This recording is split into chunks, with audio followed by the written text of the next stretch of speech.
ব্লগসের পক্ষ থেকে সকলকে শুভ রবিবারের শুভেচ্ছা।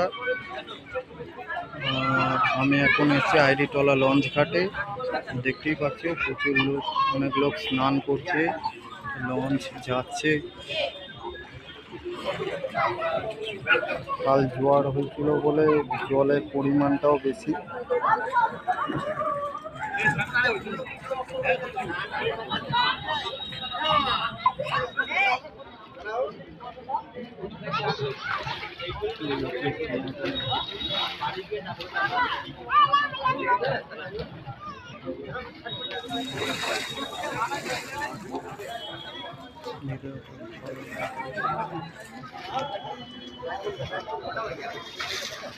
ভিডিওটা ভালো লাগলে অবশ্যই একটা লাইক করো আর চ্যানেলটা সাবস্ক্রাইব করো।